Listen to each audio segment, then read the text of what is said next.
50 रुपयांची उधारी, उसनवारीवरून वाद. दोघांमध्ये जे घडलं ते संतापजनक होतं.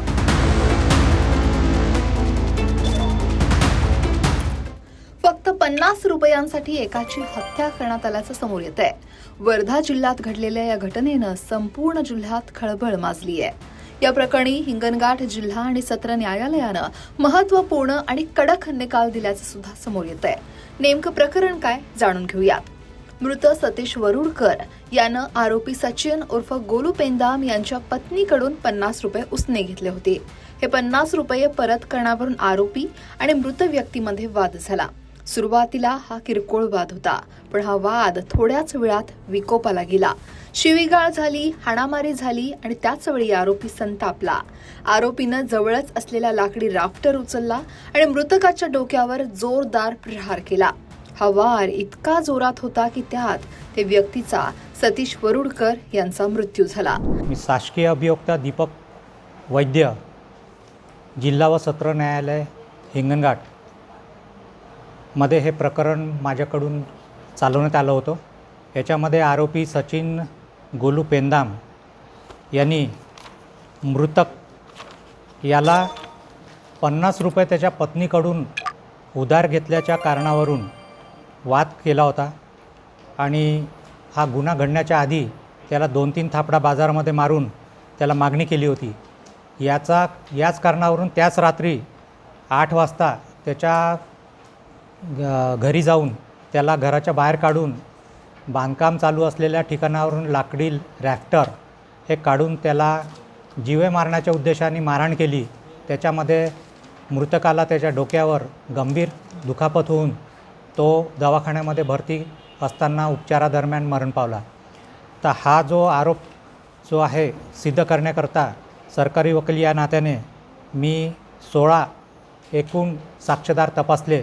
त्यामध्ये 3 प्रत्यक्षदर्शी साक्षीदार यांचा पुरावा हा फार महत्त्वाचा ठरला.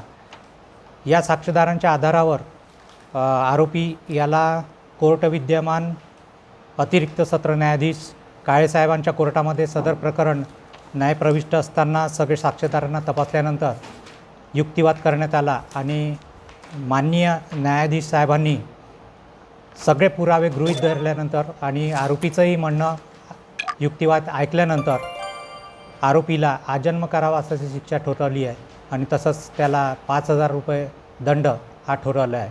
या प्रकरणात पोलिसांनी काय प्रतिक्रिया दिली आहे पाहूयात. मी सहाय्यक पोलीस निरीक्षक प्रशांत पाटणकर, सध्या कल्याण पोलीस स्टेशन ऑफिसची मॅनेजर.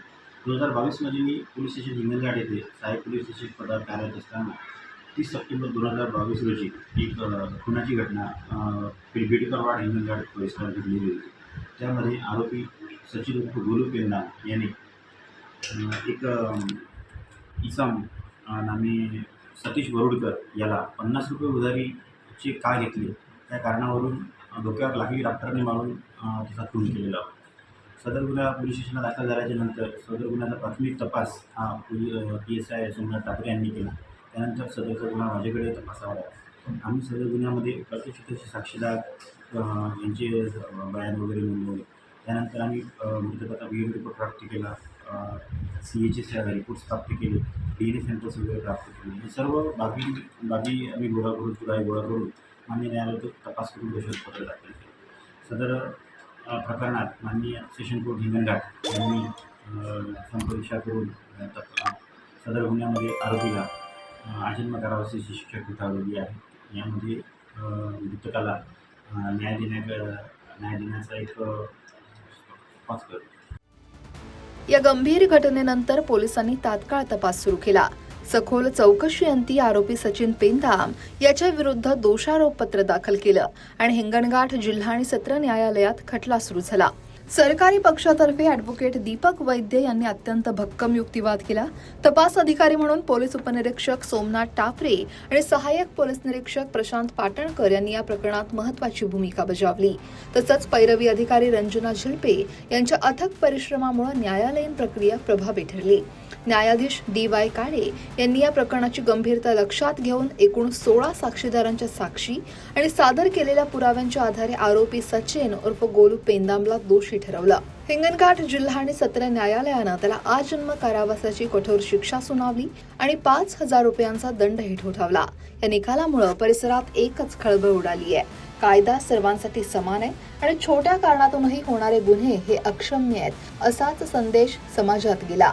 पण या क्षुल्लक कारणाने 50 रुपयांसाठी रागाच्या भरात घेतलेल्या निर्णयानं एका कुटुंबाचा आधार गेलाय तर दुसऱ्याला आपलं आयुष्य आता तुरुंगात घालवावं लागणार आहे.